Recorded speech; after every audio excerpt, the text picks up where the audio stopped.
কর্ম, জ্ঞান ও ভক্তির সামঞ্জস্য। ঠাকুর যেমন ভক্তির কথা বলেছেন, তেমনি সঙ্গে সঙ্গে জ্ঞানের কথা, চরম জ্ঞানের কথাও বলেছেন। বেদান্তি তার বুদ্ধির সাহায্যে বেদান্তে যতদূর যেতে পারেন তা ঠাকুরের কথাতেই আমরা পাই অতি সহজে। ঠাকুর বলছেন, তোমার বেদান্তে তো এই কথা আছে, অস্থি ভাতি আর প্রিয়।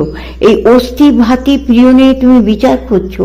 তাৎপর্য তো এই, মোট কথা তো এই, তিনি আছেন, তিনি প্রকাশ পাচ্ছেন এবং তিনি তো প্রিয় আমাদের। এই কথাটুকু বুঝে নিলেই তো তোমার ঝুড়ি ঝুড়ি বেদান্তে কাজ হয়ে গেল। কথা ঠিক, কিন্তু তার দ্বারা তো আমাদের বুদ্ধিটা দেখানো হয় না। আমি কত বড় পণ্ডিত এটা দেখাতে হলে আমার পূর্বপক্ষ দেখাতে হবে, সিদ্ধান্ত দেখাতে হবে, আবার উল্টে সিদ্ধান্তকে পূর্বপক্ষকে সিদ্ধান্ত করে প্রতিষ্ঠা করতে হবে, হয়কে নয় করতে হবে, নয়কে হয় করতে হবে। এ না হলে পণ্ডিত। ঠাকুর বলছেন, ও তোমার দরকার কি? তোমার দরকার কোনো রকম করে আমিটাকে নষ্ট করা, এছাড়া জ্ঞানী আর কি করে? আমি মূলে খুঁচিবে জঞ্জাল। তাই এই আমিটাকে যে কোনো রূপে পারো নষ্ট করো, জ্ঞানের ভিতর দিয়ে হোক, বা ভক্তির ভিতর দিয়ে হোক, বা কর্মের ভিতর দিয়ে হোক, বা সবগুলো দিয়ে হোক।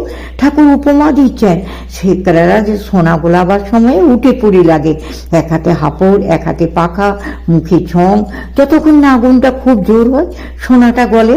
সেই রকম ভগবানের জন্য যখন মানুষের প্রবল উৎকণ্ঠা আসে, তখন সে সব রকম করে এবং প্রাণপণে এগিয়ে যায় যতক্ষণ না সোনা গলে, অর্থাৎ বস্তু লাভ হয়। এই হলো ঠাকুরের সাদা কথায় উপদেশ। এই যে কথাগুলি এর ভিতর দিয়ে কর্ম, ভক্তি ও জ্ঞানের কি অপূর্ব সামঞ্জস্য এনে দিচ্ছেন, এটি আমরা কথামৃতে লক্ষ্য করি। অপূর্ব সামঞ্জস্য, যা ঠাকুরের দৃষ্টি দিয়ে যদি না দেখতাম তাহলে আমাদের চিরকাল সংসারের মধ্যে থাকতে হতো। পণ্ডিতরা কবে সেই আদিম যুগ থেকে দার্শনিক বিচার দিক আরম্ভ করেছেন, আর আজ পর্যন্ত সেই বিচারের শেষ হলো না যে তিনি অদ্বৈত না দ্বৈত, না বিশিষ্টাদ্বৈত, তিনি এক না বহু, সগুণ না নির্গুণ, সাকার না নিরাকার। আর যদি সাকার হন, তার 4টে হাত না 10টা হাত না 1000টা হাত, সমস্যার শেষ নেই। কথামৃতে সাদা কথায় এসব সমস্যার সুন্দর মীমাংসা আমরা পাই।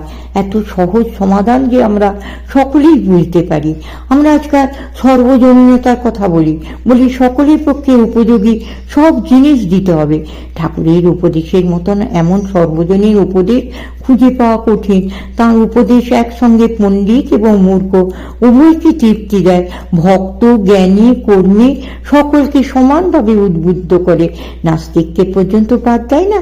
যদি কেউ নাস্তিক হয়, ঈশ্বর আছে কি না সংশয় হয়, ঠাকুর বলছেন একান্তভাবে প্রার্থনা করো, তিনিই জানিয়ে দেবেন তিনি আছেন কিনা। নাস্তিককে পর্যন্ত ঠাকুর বাদ দিচ্ছেন না, উপেক্ষা করছেন না। তার অভয় বাণী কথামৃতে ছত্রে ছত্রে আমরা পাই। দেখি তিনি কি করে আমাদের সব সময় সাহস দিচ্ছেন। আমাদের ভিতরে যত ত্রুটি, যত অপূর্ণতা, সব দেখেও তিনি উপেক্ষা করছেন না এবং কি করে আমরা এগুলি থেকে মুক্ত হব তা সহজ সরল উপায় বলে দিচ্ছেন। একটি দৃষ্টান্ত, যোগানন্দ স্বামীজি তখন যোগীন্দ্রনাথ রায়চৌধুরী ঠাকুরকে জিজ্ঞাসা করেছিলেন, কামজায় কি করি? ঠাকুর বললেন, খুব হরিনাম করবি, তাহলেই যাবে। কথাটা যোগিনের একটুও মনের মতন হলো না। মনে হলো এই আবার কেউ একটা কি উপদেশ দিলেন, উনি কোনো ক্রিয়া টিয়া জানেন না কেনা, তাই চাহক একটা বলে দিলেন, হরিনাম করলে আবার কাম যায়, তাহলে এত লোক তো করছে, যাচ্ছে না কেন? পরে ভাবলেন, ঠাকুর যখন বলেছেন তা করেই দেখি না কেন কি হয়। এই ভেবে এক মনে খুব হরিনাম করতে লাগলেন। বাস্তবিকই অল্প দিনে ঠাকুর যেমন বলেছিলেন প্রত্যক্ষ ফল পেলেন। অনেক জায়গায় আধিকারিক ভেদে ঠাকুরের উপদেশে পার্থক্য দেখা যায়, যার জন্য যেটি দরকার সেটিই বলেছেন, কিন্তু কোনো জায়গা তিনি উৎকট কিছু বলেননি। উৎকট ভাবে কিছু করা, কৃচ্ছ সাধনা, যাতে অসাধারণত্ব প্রকাশ পায় এমন কিছু বলেননি।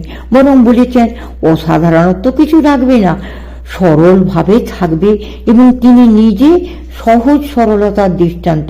জটা নেই, ভস্য নেই, চিমটে নেই, সাধুর বাহ্য চিহ্নগুলি যা তাকে সর্বসাধারণ থেকে ভিন্ন করে রাখে এমন কিছুই নেই।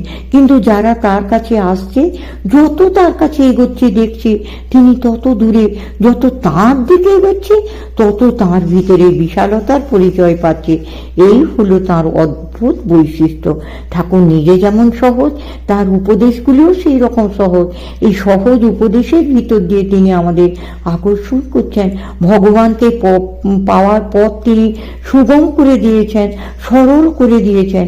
কথামৃতের ভিতরে এই অজস্র প্রমাণ আমরা পাই। কথামৃত পরিচয় ও অভিপ্রায় যে গ্রন্থ আমরা পড়তে চাই তার যা প্রতিপাদ্য বিষয় তা আগেই সংক্ষেপে জানতে হয়। এই বিষয়বস্তু জানবার ইচ্ছা স্বাভাবিক। কথামৃতের বিষয়বস্তু কি? কথামৃতের বিষয়বস্তু হলো ভগবান এবং ভগবান লাভের উপায়। কি করে আমাদের ভববন্ধন মোচন হবে, কি করে আমরা এই সংসার ব্যাধি থেকে মুক্ত হব। এই যে জন্ম জন্মান্তর ধরে আমরা অন্ধকারে ঘুরছি, এই অন্ধকারে কি করে নিবৃত্তি হবে, আমাদের যত সংশয় সেগুলি কি করে দূর হবে, আমাদের সংসারের সমস্ত কাজকর্মের ভিতরেও কি করে আমরা ভগবানমুখী হয়ে অপার শান্তির অধিকারী হব। এইসব কথা, এগুলি সব ঠাকুরের উপদেশের মধ্যে আমরা পাব। এবং আমাদের ব্যক্তিগত প্রবণতা যে রকমই হোক না কেন, আমরা জ্ঞান প্রবণ হই বা ভক্তি প্রবণ হই বা কর্মপ্রবণ হই, কথামৃতে আমরা সকলেই পথের নির্দেশ পাবো, অপূর্ব প্রেরণা পাবো। কথামৃতে পরিচয় দিতে গিয়ে কথামৃতকার শ্রীম মহেন্দ্রনাথ গুপ্ত তথা মাস্টারমশাই ভাগবতের একটি শ্লোকের উদ্ধৃতি দিয়েছেন। ভূমিকাতে সেটির আলোচনা করতে পারি। শ্লোকটি হল, তবু কথামৃতং তত্ত্বজীবং কবিভীরিতং কল্যসাপহম শ্রবণমঙ্গলং শ্রীমদাততং ভুবি গুণন্তি যে ভুরিদা জনাহা।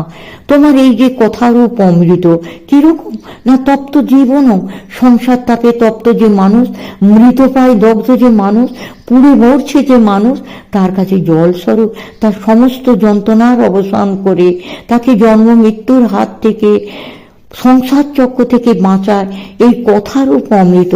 তারপর বলেছেন কবিরিতম, কবি অর্থাৎ জ্ঞানী যারা, শাস্ত্র মর্ম যারা জানেন তারা এই কথামৃতের প্রশংসা করেন, তারা সর্বদাই কথামৃতের স্তুতি করেন। এই বলে যে এই কথামৃত মানুষকে মৃত্যুর হাত থেকে বাঁচায়, মানুষ যে মরণশীল নয় এই জ্ঞান দেয়। আরও এই কথামৃত কিরূপ না, কল্যসাপহং, আমাদের সমস্ত কল্যস, পাপ, কলুষ, কালিমা এই কথামৃত দূর করে দেয়। সংসারে আমরা অনেক কালি মেখেছি, কারো গায়ে যে কালি লাগেনি এমন কথা কেউ করে বলতে পারে না। এই কালিমা থেকে মুক্ত হওয়ার উপায় কি? হয়তো অনেকের মনে অনুতাপ আছে যে এই কালিমা থেকে মুক্তির আর কোনো পথ নেই, তাই বলছেন না, উপায় আছে। এই কথামৃত কল্যসাপহম। শুধু তাই নয়, পুরাণে বলে অমৃত পান করেই অমরত্ব লাভ হয়। এই অমৃত কিন্তু পান করতেও হয় না, কেবলমাত্র শুনেই জীবের কল্যাণ হয়। শ্রবণমঙ্গলম। তারপর যদি মনে হয় আচ্ছা শ্রবণেতে কল্যাণ হোক, কিন্তু আমার রুচি হবে কিনা, তার উত্তরে বলছেন সে মত সৌন্দর্য বিশিষ্ট। এই কথার ভিতরে এমন সুষমা আছে যে মানুষকে অনায়াসে আকর্ষণ করে স্বাভাবিকভাবে। আর এই কথামৃত এতটুকু নয় যে ফুরিয়ে যাবে, তাই বলছেন আততম বিস্তৃত। বিস্তৃত বলতে অপার এবং সহজলভ্য। যেমন আকাশ চারিদিকে বিস্তৃত থাকে, তাকে খুঁজে বার করতে হয় না, যেমন বায়ু চারদিকে পরিব্যাপ্ত থাকে, তাকে অন্বেষণ করে আবিষ্কার করতে হয় না, সেই রকম এই কথারূপ অমৃত অপার এবং অনায়াসলভ্য। এই কথামৃত তাহলে আমরা সকলে পান করি না কেন? তার উত্তরে বলছেন ভুবি গুণন্তি যে ভুরিদা জনা, যারা বহু দান করেছে অর্থাৎ বহু সুকৃতি সঞ্চয় করেছে তাদের এই কথারূপ অমৃতের স্বাভাবিক রুচি হয়। তারাই এই স্তুতি করে, কীর্তন করে, আলোচনা করে। রুচি কারো হয়, কারো হয় না। তার কারণ পূর্বজন্মকৃত কর্ম, পূর্ব জন্মের সঞ্চিত অনেক সুকৃতি যদি থাকে তাহলে মানুষ আবাল্য এই রুচি নিয়ে জন্মায়, সহজাত হয় তার এই রুচি। সুকৃতি যদি কম থাকে তাহলে হয়তো আঘাত পেয়ে তারপরে এই কথাই রুচি হয়। এই রকম বিভিন্ন স্তরে মানুষ আছে, কিন্তু সকলেরই জন্য এই কথামৃত কল্যাণকর, এবং কথামৃতের অনুশীলন করতে যে খুব একটা কষ্ট হবে তা নয়, রুচি থাকলেই এতে আনন্দ পাবে সকলে। এই শ্লোকটি মাস্টারমশাই কথামৃতের গোড়াতেই উদ্ধৃত করেছেন।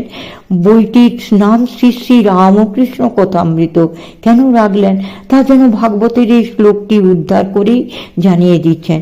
যিনি শ্রী রামচন্দ্র রূপে জগতের কল্যাণের জন্য সকলকে উপদেশ দিয়েছেন, তিনি আবার শ্রীকৃষ্ণ রূপে বহুধা নানাভাবে উপদেশ দিয়েছেন, যার সার আমরা গীতা ভাগবতে পাই।